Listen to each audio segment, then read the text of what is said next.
Residents of a coastal resort town on a popular Australian holiday island have been told to leave and do so immediately as a bushfire is worsening. Fire crews are battling to control the fire on Fraser Island. This is a UNESCO World Heritage Site. It's just off the east coast of Queensland, as you can see there on the map.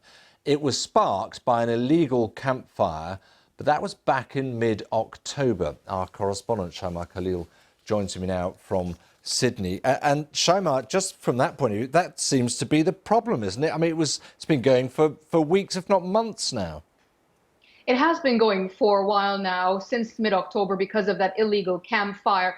But I think what's making everyone nervous now, the reason why the alert level has gone to emergency and people have been urged to leave, is because simply when you get the right weather conditions for a fire, the fire then becomes uncontrollable.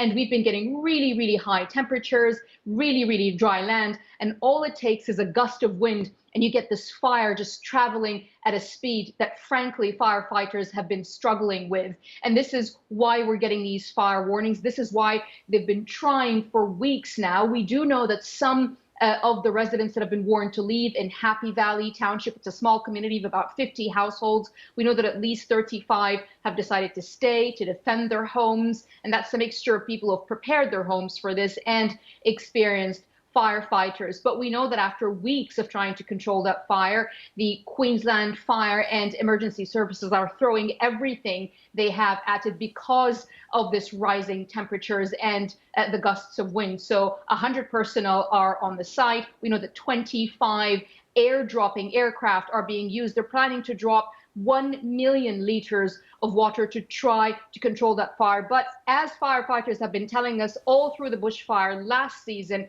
what they truly need right now is rain and lots of it, and that's not what they're getting. No. Can I just ask you that point about these water bombers? I mean, they've got them. I've seen some opposition politicians saying, well, why on earth didn't you activate this back in October? Is it becoming a real political issue?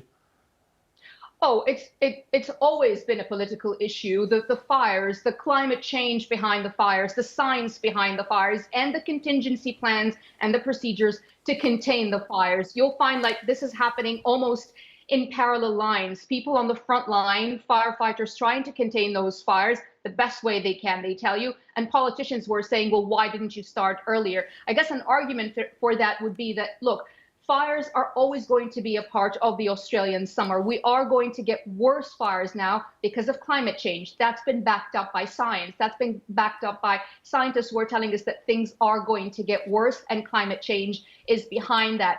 It's also about the fact of controlling those fires. It's about those weather conditions. It's about that trilogy of getting very high temperatures, very high winds, dry land, and that spark. And when that happens, these things become very hard to control. Yeah. Shaima, thanks very much. Shaima Khalil in Sydney.